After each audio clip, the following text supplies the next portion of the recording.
Bonjour, à l'approche de l'épreuve anticipée du baccalauréat qui se situe maintenant au niveau première, je vous propose la correction des sujets zéro. Ce sont les sujets qu'on propose avant l'épreuve pour expliquer un petit peu quel sera le contenu pour donner un aperçu et quelques exemples. Dans cette vidéo, on va travailler sur le sujet de première générale spécialité maths. Et on va regarder les automatismes de l'un des deux sujets que l'on nous a proposés. On vous rappelle que pour ces automatismes, aucune justification n'est demandée, une seule réponse par question, puisque nous sommes sur la forme d'un QCM. Et faites attention à la façon dont on vous demandera de reporter votre réponse sur votre copie. On est sur 12 questions à un demi-point chacune. La première, c'est ce qu'on appelle une question d'appel. Elle est là pour vous mettre en confiance et vous déstresser un petit peu. Donc, normalement, elle devrait être faisable assez facilement. On vous propose l'inverse du double de 5 et on va travailler donc sur les priorités opératoires. Le double de 5, ça va être 10, et l'inverse du double de 5, c'est l'inverse de 10. Donc on va être sur 1/10, réponse B. Deuxième question, on a un calcul fractionnaire et on vous demande de calculer A plus B sur CD en donnant les 4 valeurs de A, B, C et D. On va respecter à nouveau les priorités opératoires et on va donc commencer par CD. C fois D, on va être à 4 fois moins un quart, donc moins 1. Les nombres ont été choisis pour que ça s'arrange bien. Ensuite, B sur CD, deuxième priorité à cette division, on va être sur 3 divisé par moins 1, donc moins 3. On termine par l'addition, A qui vaut 1/2, 1/2 plus moins 3, on va mettre au même dénominateur, donc mettre le moins 3 en moins 6/2, et 1/2 moins 6/2, ça fait moins 5/2. On sera donc sur la réponse petit a. Troisième question, on change de thème, on est cette fois-ci sur les proportions et les pourcentages. On a un article dont le prix a été multiplié par 0,975 et on vous demande quelle est l'évolution qui lui a été appliquée. Alors, la règle qu'on peut retenir, c'est que une augmentation ou une diminution peut être modélisée par une multiplication, une seule multiplication. Si c'est une augmentation, on fera 1, la quantité initiale, plus le pourcentage écrit sous la forme d'une fraction, et une baisse sera caractérisée par une multiplication par 1 moins notre pourcentage écrit sous la forme d'une fraction. Ici, puisque l'on multiplie par 0,975, on est en dessous de 1, donc il s'agit bien d'une baisse. On peut déjà travailler uniquement sur la réponse A et sur la réponse C. De plus, cette baisse, donc elle va être la multiplication va être faite par 0,025, en fait, une baisse de 0,025 qui nous donne 2,5 sur 100, donc on va faire très attention au décalage de la virgule de 2 rangs, et comme ça on obtient notre 2,5%. Là, l'enjeu entre la réponse A et la réponse C, justement, c'est cette histoire de décalage de virgule. Attention au 0,975. Mais c'est tout à fait à votre portée. C'est simplement, voilà, encore une fois, dans le stress et la précipitation, on pourrait oublier ce petit 0 ici et se décaler d'un rang. À la question 4, toujours sur ce thème des proportions et des pourcentages, on a un article avec un prix de base qui n'est pas donné, juste avec la lettre P. On l'augmente de 10%, puis on le baisse de 10%. On vous demande quelle est la comparaison que l'on puisse faire entre le nouveau prix et l'ancien. Alors, le petit a, c'est le piège absolu, se dire j'ai augmenté de 10%, j'ai baissé de 10%, je n'ai rien fait du tout. Seulement, si on raisonne tout d'abord par la logique, le prix qui augmente de 10%, les 10% vont être calculés sur le prix de départ. Ensuite, la baisse de 10%, elle, cette fois-ci, va être calculée par rapport au nouveau prix qui sera plus gros. Donc les 10% en quantité vont représenter une plus grosse quantité que l'augmentation. Donc je devrais me situer à un prix inférieur. Maintenant, si on regarde au niveau calcul, si on reprend la formule de la question précédente, augmenter de 10%, c'est multiplié par 1,1, baisser de 10%, c'est multiplié par 0,9, et donc en tout, l'évolution globale aura été de 1,1 fois 0,9, c'est-à-dire qu'on aura multiplié par 0,99. Donc, plus petit que 1, notre prix va forcément baisser au final. On peut même dire qu'il aura perdu 1%, puisque 0,99, c'est 1 moins 0,01 qui correspond à 1%. Question 5. On lance un dé à 4 faces et on vous donne sa loi de probabilité, c'est-à-dire la probabilité de chacune de ces faces, sauf que pour la face numéro 4, on a remplacé cette probabilité par petit x. On vous demande justement quelle est la valeur de ce nombre petit x. On sait que dans une loi de probabilité, la somme des probabilités doit être égale à 1. Donc je pose mon addition et ensuite pour trouver x, je vais donc faire 1 moins chacun des termes que j'ai déjà. Donc 0,5 moins 1 sixième moins 0,2. Le problème ici, il est plus calculatoire puisque nous avons des nombres entiers, des nombres décimaux et des fractions qui ne peuvent pas être écrites sous la forme de nombre décimal puisque 1 sixième, ça ne va pas tomber juste, on va avoir une infinité de chiffres après la virgule. Donc on va devoir tout mettre sur le même dénominateur. Alors 1, on va mettre 1 sur 1 et puis on pourra un peu le bouger comme on veut. Le 0,5 c'est 1 demi, le 0,2, vous mettez soit 2 dixièmes, soit 1 cinquième. Au mieux, vous allez trouver comme dénominateur commun, vous allez trouver 30, et ensuite par simplification, vous obtiendrez le 2 quinzièmes qui est proposé en réponse A.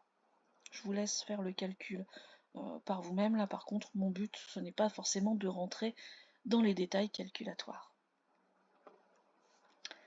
À la sixième question, on vous propose une égalité avec trois inconnus, 1 sur x plus 1 sur y égale 1 sur u, et le but c'est de retrouver u en fonction de x et de y.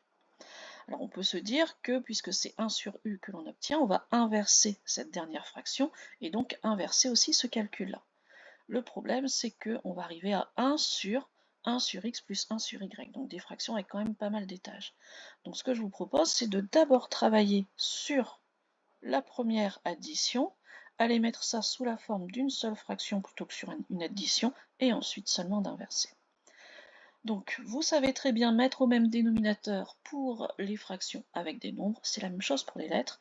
Notre but, c'est de multiplier ici la fraction 1 sur x par y au numérateur et au dénominateur, et la deuxième fraction 1 sur y de la multiplier par x au numérateur et au dénominateur.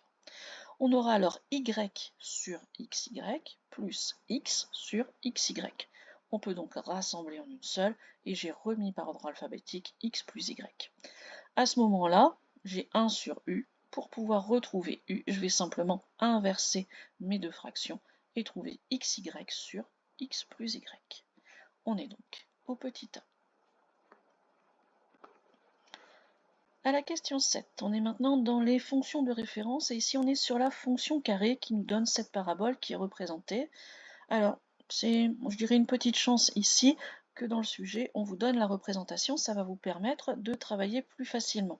Faites attention à tout ce qui est équation et inéquation avec les carrés, puisque vous avez tendance à toujours travailler uniquement sur la partie positive et à laisser de côté la partie négative, alors que pourtant on a cette symétrie. On cherche pour que x carré soit supérieur ou égal à 10. On aura alors sur la courbe la droite d'équation y égale 10 qui va nous servir de barrière. On va donc aller regarder tout ce qui se passe pour x carré supérieur ou égal à 10. Donc on va avoir ces deux branches que je suis en train de vous montrer avec ma souris. Donc ici, on va avoir en abscisse nos passages à racine carrée de 10 et moins racine carrée de 10. Et on va avoir nos deux branches qui vont nous intéresser, donc pour la partie inférieure ou égale à racine carrée de 10 et la partie supérieure ou égale à racine carrée de 10. On est donc sur la réponse B. Faites très attention à tout ça, il y a beaucoup de petits pièges là-dedans. Donc je l'ai dit d'abord, oubliez la deuxième partie, la partie souvent négative que vous oubliez. Oubliez de mettre une racine carrée, vous trompez dans les sens d'inégalité, vous trompez aussi, alors là c'était pas le cas dans ce qui est proposé, mais vous trompez dans les inégalités strictes et larges. Est-ce qu'on a bien la deuxième petite barre pour faire le égal? Donc il y a quand même beaucoup de choses à faire attention. Question 8. On vous représente une droite et on vous demande de retrouver l'équation de cette droite. Alors, on est un niveau première, on a travaillé les droites sous leur forme équation réduite, mais aussi équation cartésienne. Donc on vous propose deux équations réduites, deux équations cartésiennes. Notre travail est forcément de regarder les points de passage intéressants, c'est-à-dire ici le 2 au niveau de l'axe des ordonnées et ici le 3 au niveau de l'axe des abscisses. Alors, on a plusieurs façons de faire. Soit on travaille un petit peu comme on a fait en classe de seconde, en donnant l'ordonnée à l'origine et ensuite la pente, notre coefficient directeur. Donc ici, on aurait y égale, on est à moins 2 tiers de x plus 2 mon ordonnée à l'origine. Donc on voit qu'ici on a un petit problème d'inversion, en tout cas de notre fraction, et ici on a un problème de signe par rapport donc, à ce que je vous annonçais. Moi je vous annonçais moins 2 tiers de x plus 2. En travaillant sur ce moins 2 tiers de x plus 2, on va pouvoir retrouver l'une de ces deux équations cartésiennes. Ce qui peut être aussi possible, c'est d'aller tester tout simplement, d'aller remplacer x par 0 et regarder quand est-ce qu'on tombe sur 2. Donc ici ça fonctionne, ici ça fonctionne. Ici, x par 0, je vais regarder le y correspondant et là je vais tomber sur moins 2, donc on va éliminer celle-là. Et ici, si je prends x égale 0, je vais bien trouver aussi y égale 2. Donc il faudra encore beaucoup travailler pour cette fois-ci x égale 3 et essayer de retrouver le 0. Donc ici ça ne fonctionne pas, ici non plus puisqu'on va arriver à 4 et donc il nous restera la réponse D. Donc il y a quand même pas mal de travail pour juste une droite parce que c'est l'équation cartésienne qui a été donnée. À nouveau sur les droites et les fonctions affines, on vous propose trois fonctions et on vous demande lesquelles sont affines. Donc évidemment, elles ne sont pas forcément données sous la forme ax plus b très caractéristique des fonctions affines, donc on va devoir travailler un petit peu. Alors quand on regarde la première, tout d'abord, on va pouvoir développer le 1 moins x au carré, et quand on va travailler sur les signes, faites bien attention à vos parenthèses, x carré moins x carré vont partir, donc il va rester 2x moins 1. Donc f1 est bien une fonction affine. Ensuite, pour f2, là on est déjà dans une forme d'affine. Alors ça se voit moins parce que x il est mis sous la forme d'une fraction. On a x sur 2, mais c'est la même chose que 1 demi de x. De la même façon, votre ordonnée à l'origine ici, elle n'est pas forcément très agréable à les retrouver, mais c'est simplement parce que c'est un nombre avec une racine carrée, mais sinon c'est bien un nombre fixe, donc on est bien sous la forme ax plus b. Donc f2 aussi est une fonction affine. À ce moment-là, on pourrait déjà s'arrêter et dire petit b, toutes les fonctions sont affines puisqu'on n'a pas de réponse, seulement f1 et f2. Bon, pour la troisième quand même, au cas où ça vous arriverait, on va la travailler.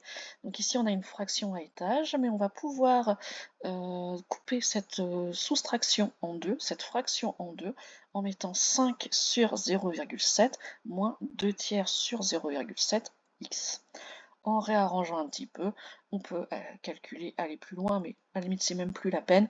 On voit bien qu'on a un coefficient fois x plus un deuxième coefficient, donc elle est bien affine aussi. Passons à la question 10, toujours travail sur les fonctions, on revient aux paraboles cette fois-ci, on vous demande quelle parabole peut être représentée. Ici, quelle fonction va donner cette parabole? Alors, on n'a pas cette fois-ci de graduation, notre repère n'est pas complet, donc il va falloir travailler de manière un petit peu plus théorique. Donc, on voit tout d'abord que c'est une parabole qui est ouverte vers le bas. Ça veut donc dire que le coefficient de plus haut degré, ce qu'il va y avoir devant le x carré, va être négatif. Donc, on peut éliminer la réponse petit a. Ensuite, deuxième information, on voit qu'elle est centrée ici au niveau du 0. Ça veut donc dire qu'on n'a pas de paquet en x, on n'a que du x carré et du nombre sans x. On va pouvoir alors éliminer la petite d. Et on va ensuite regarder l'abscisse en 0. Si je remplace x par 0, ici je vais obtenir moins 10 et ici je vais obtenir 10. Donc on voit que l'ordonnée est positive. Donc je suis forcément à moins x carré plus 10. Réponse petit c. Encore un travail sur les fonctions, mais cette fois-ci, on va plus parler de signes de fonctions. On vous propose donc différents points A, B, R et S qui sont sur la courbe d'une fonction, encore une fois représentée dans un repère sans réellement de graduation. Et on va travailler sur le signe de x fois f de x. On vous demande pour quel point on va bien avoir ce x fois f de x qui est positif. On va regarder les 4 au fur et à mesure. Donc pour le point A, son abscisse x est négative et f de x par contre est négatif aussi. Donc en multipliant, on va avoir positif. Le xa nous intéresse. Vous voyez d'ailleurs qu'il était mis un petit peu partout, donc ça ne nous avance pas au niveau du choix de la réponse.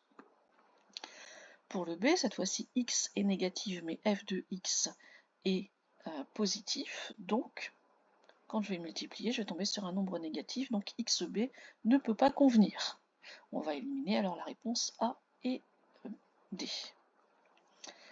Pour xr, x est positif et f de x est positif, donc en multipliant, je vais tomber sur un nombre positif, xr fonctionne. Donc je vois que ce sera la réponse B. Au cas où on peut vérifier quand même sur le point S avec une abscisse positive, mais par contre une image ici qui sera négative, donc on aura un produit qui sera négatif. Ça confirme bien que c'était la réponse B, donc les points A et R nous conviennent. Après, on pouvait aussi raisonner de manière plus globale, mais bon, il faut avoir quand même le recul pour s'en rendre compte, et de se dire, il faut que A et R soient dans l'un des cadrans de notre repère qui a le même signe pour les abscisses et pour les ordonnées. Donc négatif, négatif en bas à gauche, ou positif, positif en haut à droite. Ça permet d'aller plus vite que de tout tester, mais il faut avoir le recul pour avoir cette idée générale. Et enfin, notre dernière question, on vous propose une série de notes, 3 notes avec des coefficients, seulement pour la dernière note. Le coefficient n'est pas indiqué, il vaut x. On nous dit que notre moyenne doit valoir 15 et on recherche quel est le coefficient qui va fonctionner.